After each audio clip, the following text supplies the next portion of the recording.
Bakit nga ba kailangan nating magnegosyo? Nandito naman tayo sa ibang bansa, OFW naman tayo, magkano kinikita natin? Sabihin natin na kumikita tayo ng 50,000 or sabihin natin mas malaki, 'di ba? Mas malaki sa 50,000. So, bakit kailangan pa natin magnegosyo?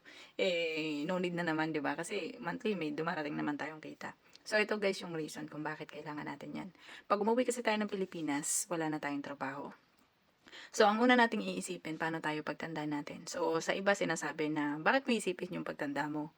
Ang isipin mo is yung ngayon mo. So, sabi nga, 'di ba? Alam naman natin nakalagay din 'yun sa Bible, don't worry for tomorrow.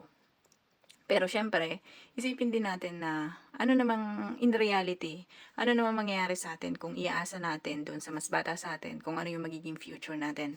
Ano yung ibig ko sabihin? Kapag sakali na wala tayong ginawa ngayon, hindi tayo nagpundar, wala tayong inisip na negosyo ngayon, pagkakakitaan, pag uwi natin ng Pilipinas, back to zero tayo. Meron kang ipon, 500,000 or 1 million. Promise ko sa'yo, ubos yan kapag wala kayong napundar. Kasi ganyan po yung nangyari sa akin. During pandemic, meron akong pera, kalahating milyon. Pero after pandemic, nagkautang pa ako. So, ganun talaga. Magne-negative ka talaga. Kasi once na walang pumapasok sa'yo na pera, kada araw or buwan, nababawasan yung savings mo kapag savings lang talaga siya. So, ano nangyari pag nabawasan yung savings mo? Automatic po yun, paunti ng paunti. Kasi hindi naman siya nadadagdagan nababawasan siya. And the more na nababawasan, hindi mo mamamalayan, wala na po talagang matitira doon sa nasave nyo na pera. So, sinasabi ko to bakit? Wala po akong pakialam doon sa pera nyo. So, nakadepende yan sa inyo. Sinasabi ko to as OFW, gusto ko na yung journey ko na may natutunan ako na ganito is maibahagi ko sa inyo. As OFW din naman ako, so siguro naiintindihan nyo at alam ko rin yung mga pinagdadaanan natin mga OFW. Tayo kasi na OFW is talagang more on pag-iipon at more on padala. So, mostly sa atin, puro resibo ang naiipon.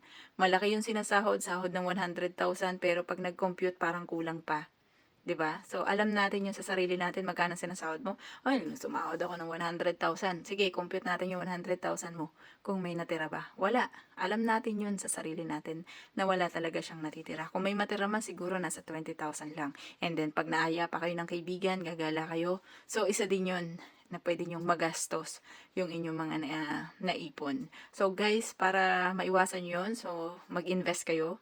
Gumawa kayo ng way kung paano kayo makakapundar nang alam nyo na nag-generate ng income. So guys, huwag kayo magpundar nang hindi nag-generate ng income or hindi tumataas ang value kasi useless yan. So kahit bumili kayo dyan ng motor, ng jeep, ng kotse, ng sasakyan or whatsoever, kung hindi siya nag-generate ng income, magiging gastos lang yan sa atin. So nakadepende naman yan sa inyo, nasa inyo kung pakikinggan nyo ako or hindi.